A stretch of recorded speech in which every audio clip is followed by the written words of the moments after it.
सुप्रभात प्रिय विद्यार्थियों। आज हम सभी हिंदी व्याकरण का एक अत्यंत महत्वपूर्ण भाग वाक्य और उसके भेद पढ़ने जा रहे हैं। भेदों को जानने से पहले हम यहाँ पर वाक्य और उसका अर्थ समझ लेते हैं। दो या दो से अधिक शब्दों के सार्थक समूह को वाक्य कहते हैं। उदाहरण के लिए सत्य से विजय होती है, ये एक पूरा वाक्य है क्योंकि इसका पूरा अर्थ निकलता है, किंतु सत्य विजय होती है वाक्य नहीं है क्योंकि इसका कोई अर्थ ही नहीं निकल रहा। वाक्य तब पूरा माना जाता है जब उसका अर्थ निकल रहा हो, जैसे विद्या धन के समान है, विद्यांशु कल विद्यालय जाएगा।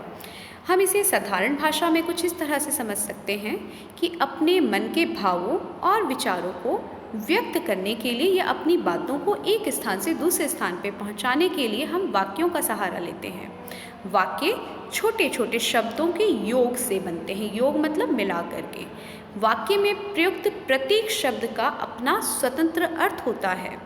वाक्य बड़ा हो या छोटा उसका अर्थ निकलना ज़रूरी है। तो वाक्य बड़ा हो या छोटा किसी न किसी विचार या भाव को पूर्णतः व्यक्त करता है।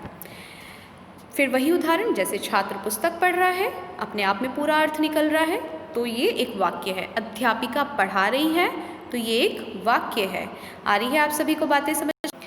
तो बच्चों, आज हम यहाँ पे पढ़ने जा रहे हैं वाक्य के भेद उसके अर्थ के आधार पर। तो अर्थ के आधार पर वाक्य के भेद, आप इस सब चीज़ों को अपनी कॉपी में नोट डाउन करते चलें। परिभाषा एवं उसके भेद, फिर से मैं एक बार परिभाषा बताऊंगी। अभी हमने वाक्य का अर्थ समझा था कि वाक्य होता क्या है। आइए, शब्दों के उस समूह को जिससे कहने वाले का अर्थ स्पष्ट हो जाए उसे वाक्य कहते हैं। अर्थ के आधार पर वाक्य के कुल 8 भेद माने जाते हैं, कुल 8 भेद। सबसे पहला विधानवाचक वाक्य, निषेधवाचक वाक्य, आज्ञावाचक वाक्य, विस्मयादिवाचक वाक्य और 5वां प्रश्नवाचक वाक्य।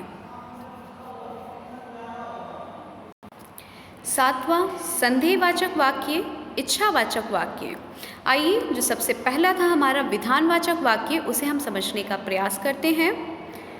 विधानवाचक वाक्य में जिन वाक्यों से किसी क्रिया के करने या होने की सामान्य सूचना मिलती है उसे हम विधानवाचक कहते हैं। किसी काम के होने की सीधी सादी सी बात, वो पूरा एक सरल सा वाक्य है, तो वो विधानवाचक वाक्य है। इसमें किसी के अस्तित्व का बोध भी इस प्रकार के वाक्य से ही होता है।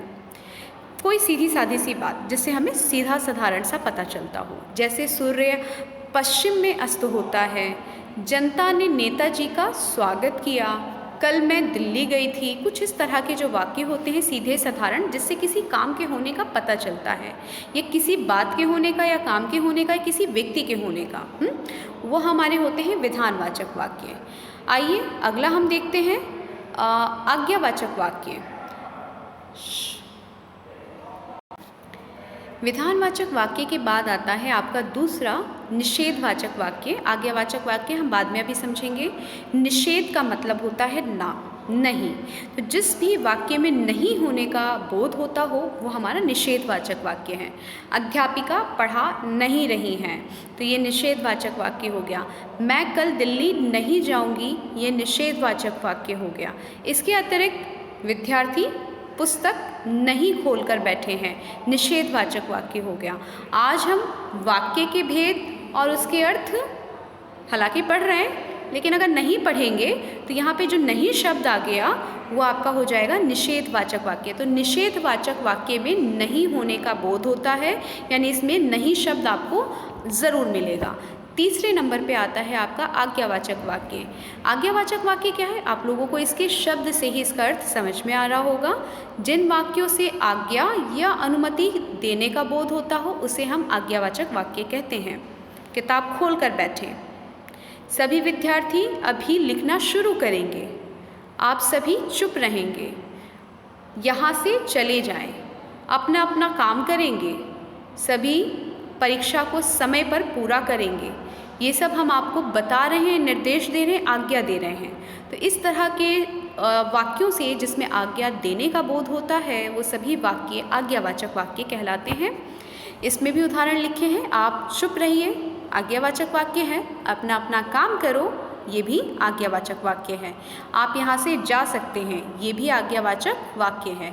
चौथे नंबर पे आता है विस्मयादिवाचक वाक्य। जिन वाक्यों से आश्चर्य, आश्चर्य यानी विस्मय, सरप्राइज, चौंक जाना, तो जिन वाक्यों से आश्चर्य यानी विस्मय, हर्ष, शोक आदि के भाव का व्यक्त होता है उन्हें हम विस्मयादिवाचक वाक्य कहते हैं। जैसे ओह बड़ा जुल्म हो गया, ओह जो शब्द है विस्मय का है, चौंकने का है, ओहो, तो ये जो शब्द है यही हमें बता देता है कि विस्मयादिवाचक वाक्य। छी कितनी गंदी है, गंदी बात है, या कितनी गंदगी है यहाँ पर, तो जो छी शब्द है उससे हमें विस्मय, एक घृणा सी हो रही है, तो विस्मयादिवाचक वाक्य ही हो जाता है। आह कितना सुंदर दृश्य है, तो ये है हमारा विस्मयादिवाचक। इसमें हम हर्षित हैं, खुश हैं, प्रफुल्लित हैं। अरे वह मर गया, तो यह हम अपना शोक जता रहे हैं। तो जिन वाक्यों में हर्ष, शोक, घृणा आदि जैसे भावों का यानी विस्मय का, आश्चर्य का बोध होता है, हम उसे कहते हैं विस्मयादिवाचक वाक्य। आइए अब हम पांचवा अर्थ के आधार पर वाक्य का भेद समझने का प्रयास करते हैं। प्रश्नवाचक वाक्य। इसके भी शब्द से ही आपको, इसके स्टर्म से ही आपको अर्थ समझ में आ रहा होगा। प्रश्नवाचक वाक्य, जिन वाक्यों में प्रश्न होने का बोध होता है या किसी से कोई बात पूछी जाए उन्हें हम प्रश्नवाचक वाक्य कहते हैं। यानी कि इसमें क्वेश्चन किया जा रहा है या क्वेश्चन होने का बोध होता है। इन वाक्यों में अक्सर पीछे क्वेश्चन मार्क होता है, प्रश्न चिन्ह होता है। देखते हैं उदाहरण। क्या तुम मेरे साथ स्कूल चलोगे? तुम क्यों रो रहे हो? क्या तुमने चाय पी? क्या तुमने ताजमहल देखा? ज़रूरी नहीं है इसमें क्या, क्यों, कैसे वाले शब्द आए, लेकिन इसमें प्रश्न चिन्ह आता है और इसमें प्रश्न के होने का बोध हो रहा होता है। आइए हम छठा प्रकार देखें, संकेतवाचक वाक्य। छठा वाक्य का प्रकार किसके आधार पर? अर्थ के आधार पर। छठा संकेतवाचक वाक्य। जिन वाक्यों से एक क्रिया से दूसरे क्रिया पर निर्भर होने का बोध होता है उसे हम संकेतवाचक वाक्य कहते हैं। उदाहरण के लिए, वर्षा होती है तो फसल अच्छी होती है। इस वाले उदाहरण को आप सभी देखें और समझने का प्रयास करें। वर्षा होती है तो फसल अच्छी होती है, यानी बताया जा रहा है अगर वर्षा होगी तो फसल अच्छी होगी, यानी कि अगर वर्षा नहीं हुई तो फसल अच्छी नहीं होगी। यानी एक वाक्य, एक क्रिया दूसरी क्रिया पर निर्भर कर रही है। वर्षा होना एक क्रिया है, फसल होना, अच्छी फसल का होना एक क्रिया है। तो एक अच्छी फसल का होना क्रिया पहली क्रिया पर निर्भर कर रहा है। यदि वर्षा वाली क्रिया नहीं होगी तो अच्छी फसल वाली क्रिया भी नहीं हो पाएगी।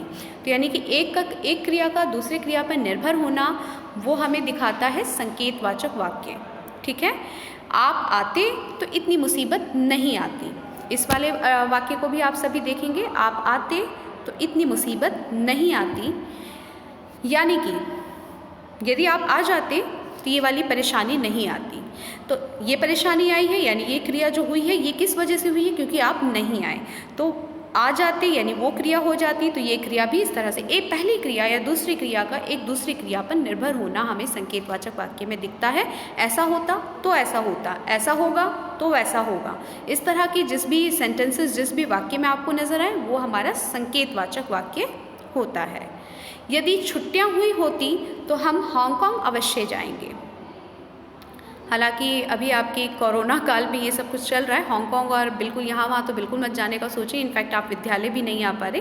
खैर, ये एक वाक्य है, आप इस वाक्य को भी ध्यानपूर्वक देखें कि यदि छुट्टियाँ हो रही होती तो हम हांगकांग अवश्य जाते या जाएंगे। तो छुट्टियों के होने पर हांगकांग का जाना निर्भर कर रहा है। तो ये कौन सा वाक्य हो गया? ये वाक्य हो गया आपका संकेतवाचक। तो ध्यान रखना, संकेतवाचक में एक क्रिया का होना दूसरे क्रिया पर निर्भर करता है। अगर तुम आते तो मैं पार्क जाता, अगर तुम आते तो मैं पार्क जाता, यानी कि तुम आओगे तो मैं पार्क जाऊंगा, तुम नहीं आए तो मैं नहीं जा पाया। एक क्रिया का होना दूसरे क्रिया पर निर्भर कर गया। ये हो गया हमारा संकेतवाचक वाक्य। आइए हम अगला सातवां प्रकार देखते हैं, संदेहवाचक वाक्य। संदेहवाचक वाक्य में संदेह होता है, डाउट, है ना। जिन वाक्यों में कार्य के होने में संदेह अथवा संभावना का बोध हो उन्हें संदेहवाचक वाक्य कहते हैं। यहाँ तक तो आज की क्लास में हम इतना ही पढ़ लेते हैं, संदेहवाचक वाक्य की परिभाषा। अगली कक्षा में हम 7वां और 8वां प्रकार समझने के साथ साथ इसके कुछ प्रश्न अभ्यास भी हल करेंगे। आज की कक्षा के लिए इतना ही, धन्यवाद।